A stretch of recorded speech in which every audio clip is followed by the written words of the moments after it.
اعوذ باللہ من الشیطان الرجیم، بسم اللہ الرحمن الرحیم۔ چیپٹر 5 کا اگلا ایک آخری امپورٹنٹ کوشچن ہے کہ 1947 سے 1956 تک پاکستان کے دستوری ارتقاء کا حال بیان کریں۔ یعنی جو 1956 کا آئین بنا تو یہ 1947 سے لے کر 56 تک اس کی جب آئین سازی ہوتی رہی تو اس دوران وہ کن کن مراحل سے گزرا، وہ گریجول اس کا جو پروسیس تھا وہ بیان کریں۔ ٹھیک ہے، تو اس کے لیے سب سے پہلے آپ نے کیا کرنا ہے، اس کی ڈیفینیشن تھوڑی سی بتانی ہے۔ جیسا کہ میں آپ لوگوں کو بتاتی ہوتی ہوں کہ آپ نے جو بھی چیز بتانی ہے، سب سے پہلے جو بھی کوشچن ہو اس کے آنسر میں تھوڑا سا اس کو ڈیفائن کیا کریں جس چیز کے بارے میں بتانے جا رہے ہیں۔ تو یہاں پہ آپ نے کیا کہنا ہے کہ آئین یا قانون کسی بھی سلطنت کا ایک ایسا طریقہ یا ضابطہ ہوتا ہے جس پر اس سلطنت کا نظام حکومت تشکیل دیا جاتا ہے، اور کوئی بھی نظام حکومت بغیر آئین یا قانون کے کبھی بھی چل نہیں سکتا۔ تو پاکستان کا آئین 1956 میں منظور ہوا، پہلا آئین۔ تو 1947 سے لے کر 1956 تک وہ جن ارتقائی مراحل سے گزرا وہ ہم ذیل میں پیش کرتے ہیں۔ ٹھیک ہے، یہ لکھ کے پھر ہیڈنگ کے تحت آپ نے اس کو بتانا ہے۔ نمبر 1 پہلا ہیڈنگ ہوگا عبوری آئین 1947 کہ یعنی جب اسلامی جمہوریہ پاکستان 1947 کو وجود میں آیا تو اس وقت پاکستان کا اپنا کوئی آئین نہیں تھا، لہٰذا گورنمنٹ آف انڈیا ایکٹ 1935 کو بعض ترامیم کے ساتھ بطور عبوری آئین اختیار کیا گیا۔ اس ایکٹ کی روح سے اگرچہ پاکستان ایک آزاد مملکت قرار دی گئی تھی، لیکن اس وقت تک قانون آزادی ہند کی روح سے پاکستان تاجدار برطانیہ سے وابستہ تھا، اور پاکستان کے گورنر جنرل کی تقرری کی منظوری بھی تاجدار برطانیہ ہی دیتا تھا۔ تاہم قانون سازی میں مجلس آئین ساز کو خود مختار حیثیت دی گئی تھی، اور چونکہ 1935 کا جو ایکٹ ہے وہ ایک آزاد اور جدید ریاست کے آئینی اور حکومتی تقاضوں کو پورا نہیں کرتا تھا، لہٰذا اپنا ایک آئین تشکیل دینے کے لیے اپنے آئین کی تدوین کے لیے کیا کیا گیا، ایک دستور ساز اسمبلی کا ہونا ناگزیر تھا۔ تو اگلا جو یعنی آئین جب بنانا ناگزیر ہے تو آئین بنانے والا کوئی ادارہ بھی تو ہونا چاہیے نا، تو اسے آئین ساز اسمبلی کہتے ہیں۔ تو نمبر 2 پوائنٹ لکھیں، پہلی آئین ساز یا پہلی قانون ساز اسمبلی۔ پاکستان میں پہلی آئین ساز اسمبلی کا قیام 1947 کے قانون آزادی ہند کے تحت عمل میں لایا گیا، اور یہ آئین ساز اسمبلی ان اراکین پر مشتمل تھی جو 1945 اور 46 کے انتخابات میں مسلم اکثریت والے علاقوں سے الیکٹ یا سلیکٹ ہو کر آئے تھے۔ ٹھیک ہے، تو ان کے ذمہ 2 کام لگائے گئے، ایک ملک کا آئین تیار کرنا اور دوسرا ملک کی مرکزی اسمبلی کے طور پر کام کرنا۔ اس دستور ساز اسمبلی کا اولین اجلاس یوم آزادی سے 4 روز قبل 11 اگست 1947 کو کراچی میں منعقد ہوا، اور اس کی صدارت پاکستان میں اقلیتی فرقے کے نمائندہ جوگندر ناتھ منڈل نے کی۔ بعد میں قائد اعظم محمد علی جناح چیئرمین چن لیے گئے۔ قائد اعظم محمد علی جناح کی وفات کے بعد ستمبر 1948 میں مولوی تمیز الدین خان اس قانون ساز اسمبلی کے صدر بنائے گئے۔ ابتدا میں اسمبلی کے ارکان کی جو تعداد ہے وہ 69 تھی، 69 تھی۔ اس کے بعد جب بھاولپور، خیرپور، صوبہ سرحد اور صوبہ بلوچستان کی ریاستیں پاکستان میں شامل ہوئیں تو ان ریاستوں کا ایک نمائندہ ڈالا گیا، تو 4 سیٹوں کا اضافہ ہو گیا۔ اب 69 سے جو تعداد تھی وہ 73 ہو گئی، اور اس کے بعد 1948 میں جب مہاجرین کے لیے کی نمائندگی کے لیے 6 نشستیں بڑھا دی گئیں تو پھر دستور ساز اسمبلی یا قومی اسمبلی کے ارکان کی کل تعداد 79 ہو گئی. ٹھیک ہے، یعنی شروع میں 69 تھی، پھر 10 نشستیں اور آئیں تو یہ تعداد 79 ہو گئی. اس کے بعد اگلا پوائنٹ ہے جی نمبر 3، قرارداد مقاصد. 12 مارچ 1949 کو آئین ساز اسمبلی میں ایک قرارداد پاس کی گئی جسے قرارداد مقاصد کہتے ہیں، جس میں پاکستان کے مستقبل کے آئین کے اغراض و مقاصد کی مختصراً وضاحت کی گئی کہ پاکستان کا جو آئین ہے وہ کس طرح کا ہوگا. ٹھیک ہے، یہ قرارداد اراکین اسمبلی کے بحث مباحثہ کے بعد منظور ہوئی. لیاقت علی خان نے اس قرارداد مقاصد کو حصول آزادی کے بعد پاکستان کی زندگی کا اہم ترین واقعہ قرار دیا. حقیقت میں یہ قرارداد پاکستان کی آئین سازی کی تاریخ میں میگنا کارٹا کی حیثیت رکھتی ہے، اور اس قرارداد کی آئینی اہمیت کا اندازہ اس بات سے لگایا جا سکتا ہے کہ بعد میں پاکستان کے جتنے بھی دساتیر آئے ان میں اس کو بطور دیباچہ اس کو شامل کیا گیا، یعنی ہر آئین میں اس کو دیباچہ کے طور پر یا پیش لفظ کے طور پر اسے استعمال کیا گیا. اس قرارداد کے ذریعے اس قرارداد میں پاکستان کے آئین کے لیے اعلان کیا گیا کہ یعنی اس قرارداد کے جو پوائنٹس ہیں نا وہ یہ تھے. نمبر 1 کہ پوری کائنات میں اصل حاکمیت اللہ تعالیٰ کو حاصل ہے اور وہ تمام کائنات کا بلا شرکت غیر حاکم اعلیٰ ہے، اور پاکستان کی حکومت کو جو اقتدار ملا وہ اللہ تعالیٰ کا تفویض کردہ اور اس کی طرف سے ایک مقدس ضمانت ہے. نمبر 2 پاکستان میں حکومت اپنے اقتدار و اختیارات کو باشندوں کے منتخب کردہ نمائندوں کے ذریعے بروئے کار لائے گی. نمبر 3 قرآن و سنت کے مطابق ملک کا نظم و نسق لایا جائے گا. پاکستان ایک وفاق ہوگا جس میں صوبوں کو جائز داخلی خود مختاری حاصل ہوگی. پھر جمہوری آزادی فکر، مساوات، رواداری اور معاشرتی انصاف کے اسلامی اصولوں کو رائج کیا جائے گا. حکومت عوام کے سامنے جواب دہ ہوگی. اقلیتوں کی اور مذہبی ثقافتی آزادی حاصل ہوگی. پاکستان کے مسلمانوں کو ایسے مواقع فراہم کیے جائیں گے کہ وہ اسلامی اصولوں کے مطابق اپنی زندگی بسر کر سکیں.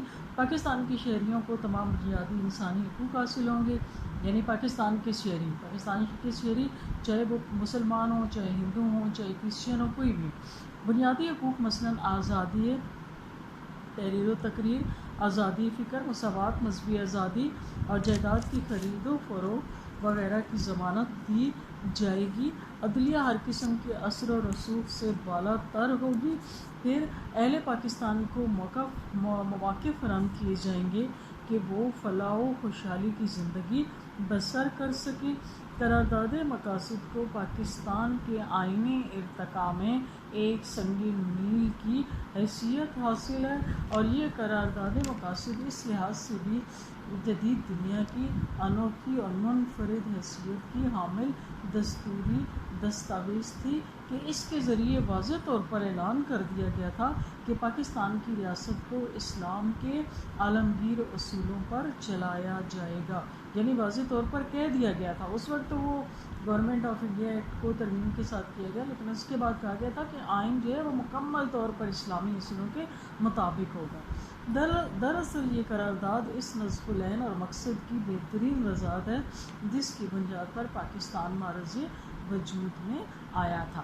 اس کے بعد ہے جی کہ یہ قرارداد مکمل آئین کی حیثیت نہ رکھتی تھی، بلکہ اس میں مستقبل کے آئین کے صرف چند بنیادی اصولوں کی نشاندہی کی گئی تھی.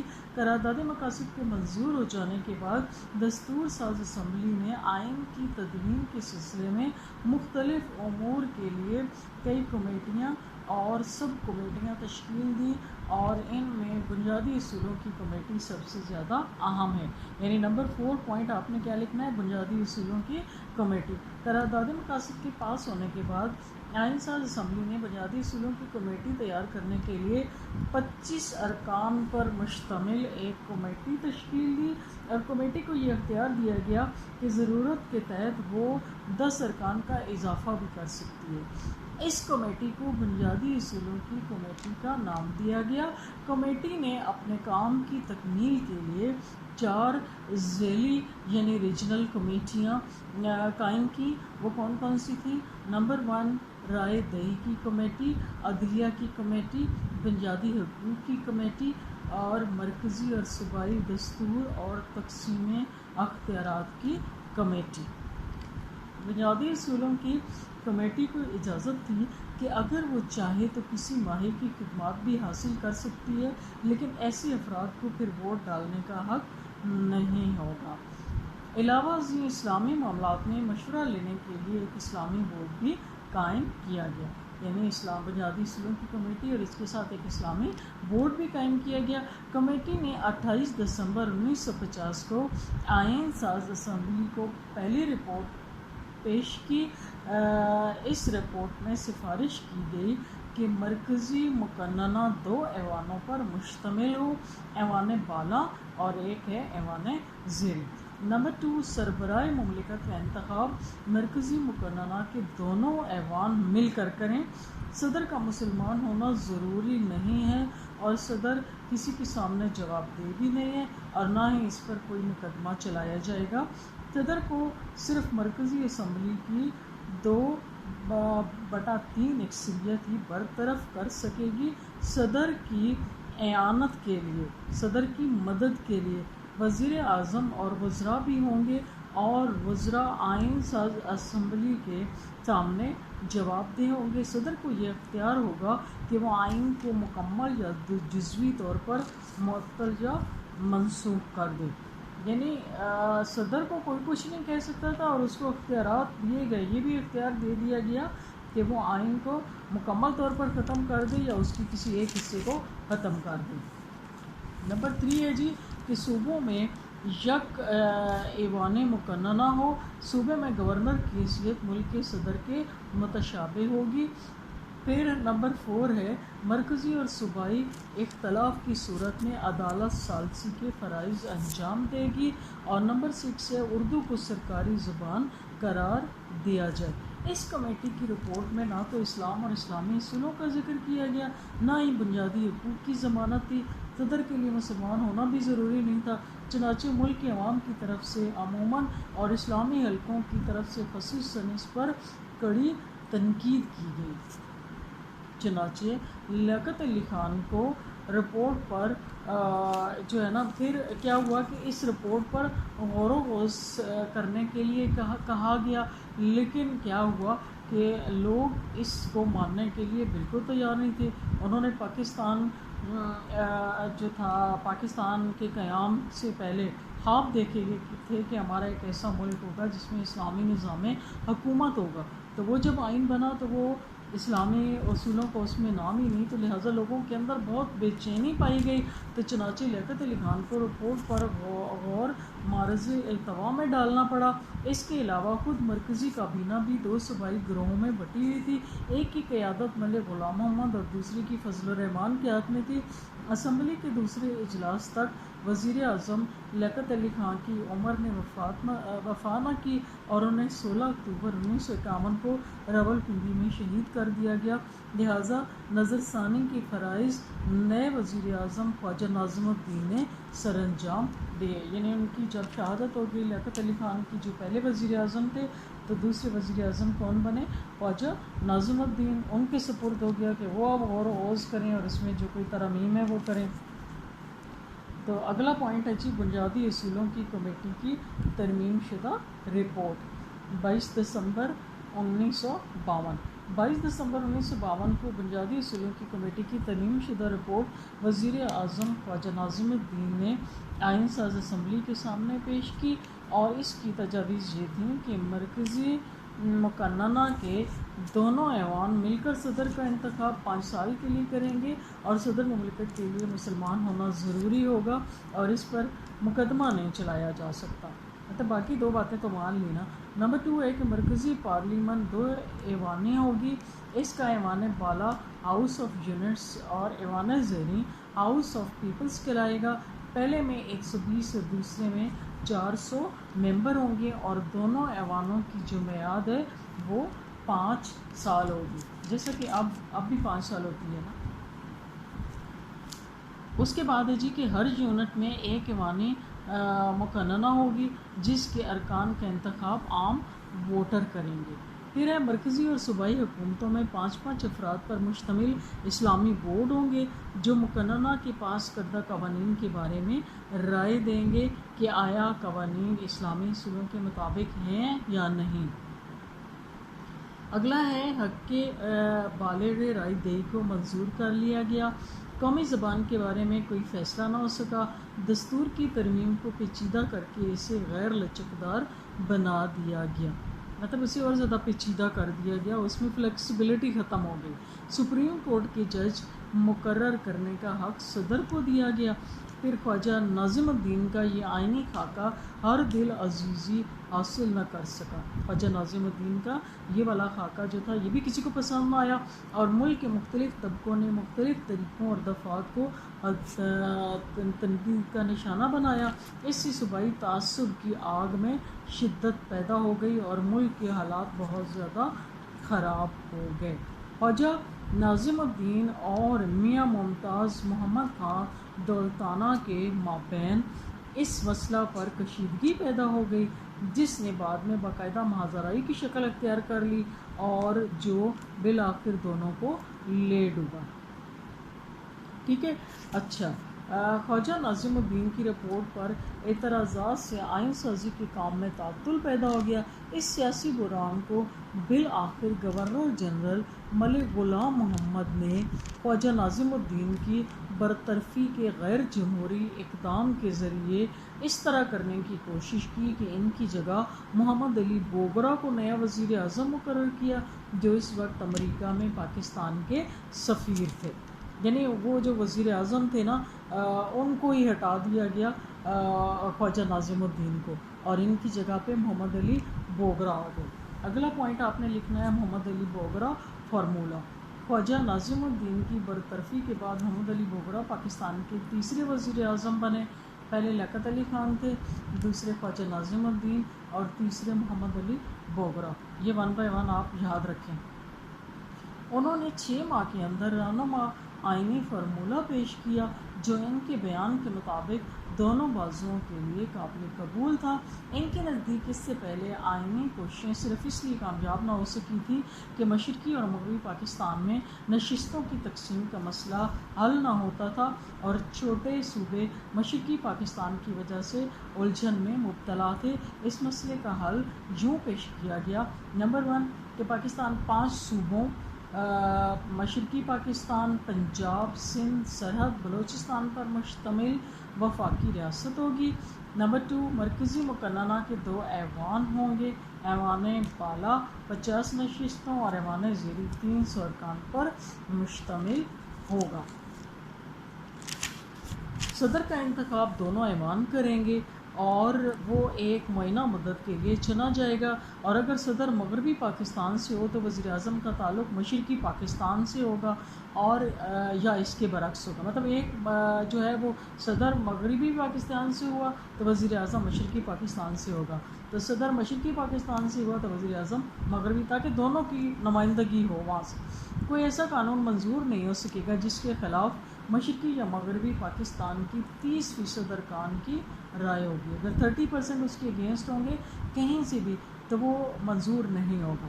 علماء کا بورڈ قائم نہیں کیا جائے گا بلکہ یہ فرض سپریم کورٹ کی سپرد کیا جائے گا کہ وہ اسلامی اصولوں کے مطابق قانون کے لیے مشورے دے. مطلب سپریم کورٹ ہے ہی اس وجہ سے. اردو اور بنگالی 2 قومی زبانیں ہوں گی. محمد علی اور اس فارمولے کو محمد علی بوگرا فارمولہ کا نام دیا گیا.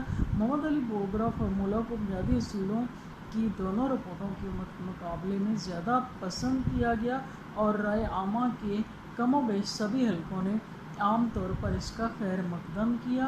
یہ خیال عام تھا کہ ان تجاویز پر عمل کرنے سے دونوں بازوؤں میں یکجہتی تعاون کی فضا پیدا ہوگی، اور سب سے بہتر یہ ہوگا کہ مرکز گریز رجحانات کی حوصلہ شکنی ہوگی۔ اگلا ہے جی دستور ساز اسمبلی کی برطرفی۔ محمد علی بوگرا جب سے وزیر اعظم کے عہدے پر فائز ہوئے تھے کہ کہیں گورنر جنرل ملک غلام محمد کی طرف سے پروڈا کے ذریعے سیاسی رہنماؤں پر پابندیاں لگ رہی تھیں، کہیں دستور ساز اسمبلی کے وجود کو نظر انداز کرنے کی کوشش کی جا رہی تھی۔ مشرقی پاکستان میں صدر راج کے نفاذ کے بعد مرکز میں حالات نے کچھ ایسی صورت اختیار کر لی، یہ خطرہ پیدا ہو گیا کہ گورنر جنرل ملک غلام محمد کی دستور ساز اسمبلی کو بھی برخاست نہ کر دیں۔ دریں اثنا کیونکہ انہوں نے پہلے وزیر اعظم کو ہٹا دیا تھا نا، تو اب یہ خطرہ ہو گیا کہ کہیں دستور ساز اسمبلی کو نہ ہٹا دیں، کیونکہ یہ ملک غلام محمد صاحب جو ہیں یہ کسی اور کے اشارے پر کام کر رہے تھے۔ ٹھیک ہے، دریں اثنا 1954 میں ملک فیروز خان نون نے پاکستان میں صدارتی نظام کے قیام اور مغربی پاکستان کو متعدد حلقوں پر مشتمل ایک ذیلی وفاق میں تبدیل کرنے کی ترمیم پیش کی، اور اس ترمیم کے پیچھے گورنر جنرل کا اشارہ کام کر رہا تھا۔ ٹھیک ہے، اور اس کی منظوری کے لیے اس نے اپنا اثر و رسوخ بھی استعمال کرنا شروع کر دیا۔ ان حالات کی بنا پر وزیر اعظم محمد علی بوگرا نے گورنر جنرل کو اطلاع دیے بغیر 20 ستمبر 1954 کو جو پروڈا کو منسوخ کر کے گورنر جنرل کے اختیارات کو کم کر دیا۔ اگلے روز 21 ستمبر 1954 کو دستور ساز اسمبلی میں عبوری دستور جو ہے گورنمنٹ آف انڈیا ایکٹ 1935 میں ترمیم کا مسودہ پیش کر دیا، جس کی روح سے گورنر جنرل کابینہ توڑنے کا اختیار سلب کر لیا گیا۔ گورنر جنرل کا کابینہ توڑنے کا اختیار جو تھا وہ ختم کر دیا گیا۔ اس مسودہ کو اس روز منظور کروا کے سرکاری گزٹ میں شائع بھی کروا دیا گیا۔ اس کارروائی کے بعد دستور ساز اسمبلی نے رسمی طور پر محمد علی بوگرا فارمولہ کو اختیار کرنے کی منظوری بھی دے دی، اور دستور ساز اسمبلی کا اجلاس 27 اکتوبر تک ملتوی کر دیا۔ محمد علی بوگرا نے اعلان کیا کہ 25 دسمبر 1954 تک پاکستان کا دستور آخری طور پر منظور کر کے 1 جنوری 1955 تک پاکستان کو جمہوریہ قرار دے دیا جائے گا۔ اس کارروائی سے یہ ثابت کرنا مقصود تھا کہ دستور ساز اسمبلی خود مختار ہے، لہٰذا دستور کا کام ختم کرنے سے قبل اسے توڑا نہیں جا سکتا۔ ملک غلام محمد ان دنوں ایبٹ آباد میں تھے۔ جب انہیں اس سب کارروائی کا علم ہوا تو وہ فوری طور پر واپس دارالحکومت کراچی پہنچے۔ انہوں نے اس کارروائی کو اپنی توہین خیال کیا اور جوڑ توڑ میں مصروف ہو گئے۔ انہوں نے حسین شہید سہروردی سے رابطہ کیا، جو ان دنوں سوئٹزرلینڈ میں زیر علاج تھے، اور ان سے عوامی لیگ کے قائد کے حیثیت سے مطالبہ کروا دیا کہ چونکہ دستور ساز اسمبلی غیر نمائندہ ہے اس لیے اسے توڑ دیا جائے۔ اس اثنا میں وزیر اعظم محمد علی بوگرا امریکہ میں اپنے سرکاری دورے پر تھے۔ 16 اکتوبر کو دستور کا مسودہ بھی پریس میں بھیج دیا گیا کہ ارکان اسمبلی تک پہنچ جائے، اور 27 اکتوبر کو دستور ساز اسمبلی کا اجلاس منعقد ہونے سے قبل اس کا مطالعہ کر لیں۔ گورنر جنرل نے وزیر اعظم کو امریکہ کا دورہ ادھورا چھوڑ کر واپس طلب کر لیا، اور انہوں نے ہوائی اڈے پر واپس آ کے اخباری نمائندوں کو بیان دیتے ہوئے کہا کہ ملک کسی آئینی بحران کا شکار نہیں ہے، مگر 24 اکتوبر 1954 کو جب وہ گورنر جنرل سے ملنے کے بعد واپس ہوئے تو گورنر جنرل نے دستور ساز اسمبلی اور کابینہ کے توڑے جانے اور ملک میں ہنگامی حالات کے نفاذ کا اعلان کر دیا، اور جواز یہ پیش کیا کہ چونکہ مطلب لب لباب یہ ہے کہ انہوں نے اتنے پاپڑ بیلے، آئین میں نئے مسودہ بھی پیش کیا، محمد علی بوگرا نے بہت اچھا فارمولہ پیش کیا، اور لگتا تھا کہ ملک کا آئین نیا جو ہے وہ آ جائے گا، نافذ ہو جائے گا، لیکن چونکہ ان کے پیچھے لوگوں کی سنسیئرٹی نہیں تھی، اور کچھ جو تھے وہ سیلفش ٹائپ کے سیاستدان صرف اپنی حکومت کو طول دینے کے لیے انہوں نے اتنا بڑا نقصان پہنچایا ملک کو کہ آئین ساز اسمبلی کو ہی توڑ دیا اور ملک میں قومی اسمبلی کو بھی توڑ دیا اور ملک میں ہنگامی حالات کا نفاذ کر دیا. کب؟ 24 اکتوبر 1954 کو. اور اس کا وجہ یہ بتائی کہ چونکہ دستور ساز اسمبلی اب تک ملک کے لیے دستور بنانے میں ناکام رہی ہے، اس لیے یہ عوام کا اعتماد کھو چکی ہے، لہٰذا اب اس اسمبلی کا کوئی ضرورت نہیں ہے. ٹھیک ہے.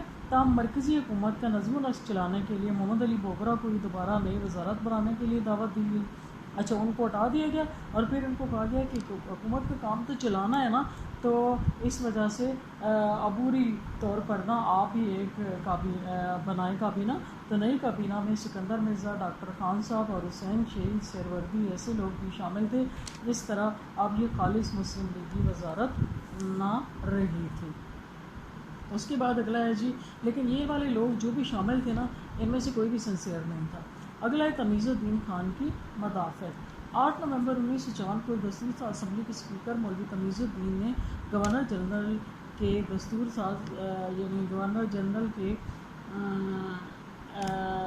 ساز اسمبلی کو توڑنے کا جو اعلان ہے اسے سندھ چیف کورٹ میں چیلنج کر دیا. سندھ چیف کورٹ کے پورے بینچ نے گورنر جنرل کے خلاف فیصلہ صادر کر دیا کہ گورنر جنرل کسی قسم کے بھی اختیار کے تحت دستور ساز اسمبلی کو توڑنے کا مجاز نہیں ہے.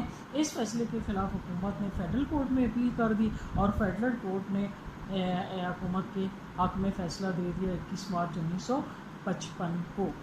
ٹھیک ہے. اچھا، اس کے بعد جی، اور اس نے یہ کہا، فیڈرل کورٹ نے یہ کہا کہ سندھ چیف کورٹ کو سرے سے اس مقدمے کی سماعت کا اختیار ہی نہیں حاصل. اگلا ہے دوسری دستور ساز اسمبلی کا قیام. پہلی دستور ساز اسمبلی کے توڑے جانے کے بعد دستور سازی کے لیے گورنر جنرل حسین شہید سہروردی کے مشورے کی بجائے دستور ساز اسمبلی کے دستوری کنونشن طلب کرنے کا فیصلہ کیا اور ساتھ ہی مسٹر سہروردی نے دھمکی دے دی کہ اگر دستوری کنونشن کو عدالتی احکام کے ذریعے رکوانے کی کوشش کی گئی تو ملک میں مارشل لا نافذ کر دیا جائے گا. ٹھیک ہے. اچھا، پھر کیا ہوا کہ اس پر گورنر جنرل نے 28 مئی 1955 کو نئے انتخابات کرانے کا فرمان جاری کر دیا اور نتیجتاً 23 جون 1955 کو دوسری دستور ساز اسمبلی کی تشکیل کے لیے مشرقی پاکستان اور مغربی پاکستان دونوں صوبوں کی مساوی نمائندگی کی بنیاد پر انتخابات ہوئے اور اس طرح پاکستان کی دوسری دستور ساز اسمبلی وجود میں آئی اور نئی جو آنے والی اسمبلی تھی وہ 80 ارکان پر مشتمل تھی. نئی دستور ساز اسمبلی کا پہلا اجلاس 7 جولائی 1955 کو مری میں شروع ہوا اور اس کے ساتھ ہی مختلف پارٹیوں اور افراد کے درمیان آئندہ کولیشن کے ذریعے نئی وزارت میں حصہ دار بننے کے لیے جوڑ توڑ شروع ہو گئے. محمد علی بوگرا کی خواہش تھی کہ خود ان کی سربراہی میں مسلم لیگ وزارت بن جائے، لیکن کولیشن کے اس منصوبے کو اسی صورت آگے بڑھایا جا سکتا تھا کہ مسٹر بوگرا اپنے آپ کو مسلم لیگ پارٹی کا لیڈر منتخب کروا لیں، لیکن مشرقی پاکستان کے انتخابات نے ان کی پوزیشن کو کمزور کر دیا. مشرقی پاکستان سے وہ واحد مسلم لیگی نمائندہ تھے اور البتہ مغربی پاکستان سے مسلم لیگ کو کافی نشستیں حاصل تھیں، لیکن وزارت سازی کے لیے انہیں پھر بھی کسی دوسری پارٹی کی محتاجی تھی کہ وہ کسی اور پارٹی کے ساتھ مل کر ہی اپنی وزارت بنا سکتے تھے. لہٰذا کیا ہوا کہ محمد علی بوگرا وزارت بنانے میں ناکام رہے اور وہ وزارت عظمیٰ سے مستعفی ہو گئے اور دوبارہ سفیر مقرر ہو کر امریکہ چلے گئے. اگلا ہے جی، وحدت مغربی پاکستان. 14 اکتوبر 1955 محمد علی بوگرا کی پہلی وزارت عظمیٰ کے دوران میں آئین کی تیاری کا کام بڑی حد تک مکمل ہو گیا تھا، کیونکہ آئین کے بنیادی اصولوں پر اتفاق رائے ہو گیا تھا اور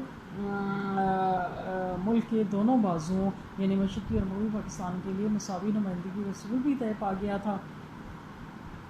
اچھا، لیکن اور اب کیا تھا کہ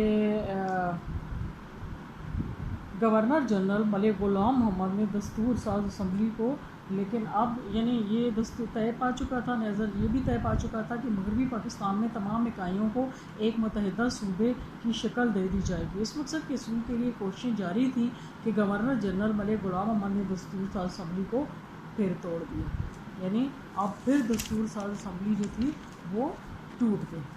اس کے بعد اگلا ہے جی 1956 کے آئین کی تدوین۔ 1956 کے آئین کی تدوین۔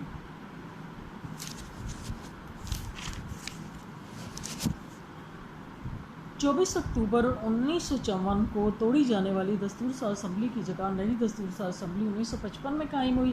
اس نے 14 اکتوبر 1955 کو مغربی پاکستان کو 1 یونٹ کی حیثیت دے دی۔ اس کے ساتھ ہی آئین سازی کی کوششیں تیز ہو گئیں۔ بالآخر 8 جنوری 1956 کو آئینی مسودہ شائع ہوا۔ یہ مسودہ 9 جنوری 1956 کو آئین ساز اسمبلی میں پیش کیا گیا۔ اسمبلی نے 29 فروری 1956 کو وزیر قانون ابراہیم اسماعیل چندی گڑھ کی زیر نگرانی آئینی مسودہ کی منظوری دی۔ مسودے کی منظوری کا اعلان اسپیکر اسمبلی عبدالوہاب نے کیا اور 2 مارچ 1956 کو governor general Pakistan major general Sikandar Mirza نے آئین پر اپنے دستخط کیے۔ اس طرح پاکستان کا پہلا آئین تیار ہوا جو 23 مارچ 1956 کو نافذ ہوا۔ یہ آئین 234 دفعات اور 6 گوشواروں پر مشتمل تھا۔ آئین میں اسلامی نظام سے متعلق عام دفعات شامل تھیں، تاہم ان پر صحیح معنوں میں عمل درآمد نہ ہو سکا۔